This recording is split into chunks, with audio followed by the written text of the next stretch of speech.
আসসালামু আলাইকুম। আজকে আমি সুজি দিয়ে ভীষণ টেস্টি করে বরফি বানিয়ে দেখাবো। প্রথমে চুলায় একটা প্যান বসিয়ে দিয়ে দিচ্ছি ঘি 2 টেবিল চামচ, তারপরে দিয়ে দিচ্ছি সুজি 1 কাপ, তারপরে নারিকেলের গুঁড়া দিয়ে দিচ্ছি হাফ কাপ, গুঁড়া দুধ হাফ কাপ, চিনি হাফ কাপ দিয়ে নেড়েচেড়ে নিব। তারপরে দিয়ে দিচ্ছি এলাচি গুঁড়া আর লবণ স্বাদ মতো, বাদাম কুচি দিয়ে দিলাম, যে কোনো ড্রাই ফ্রুটস দিতে পারবেন। এখন আমি নেড়েচেড়ে 3-4 মিনিট ভেজে নেব, একদম হালকা আঁচে ভেজে নিতে হবে।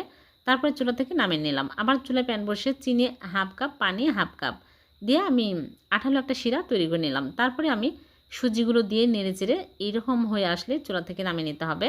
এটা বেশি নরম করা যাবে না। যখন দেখবেন একদম নাড়ুর মতো হয়ে আসছে তখনই চুলা থেকে নামিয়ে একটা ছাঁচ নিয়েছি, এই ছাঁচের মধ্যে দিয়ে চেপে চেপে ডিজাইন করে নিচ্ছি। এইরকম করে সবগুলো বরফি বানিয়ে নেব।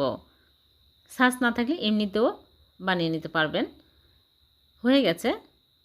এই বরফিগুলো অনেক দিন পর্যন্ত রেখে খেতে পারবেন, খুবই টেস্টি হয়। ভালো লাগলে লাইক কমেন্ট শেয়ার করে দেবেন। আবার দেখা হবে। আল্লাহ হাফেজ।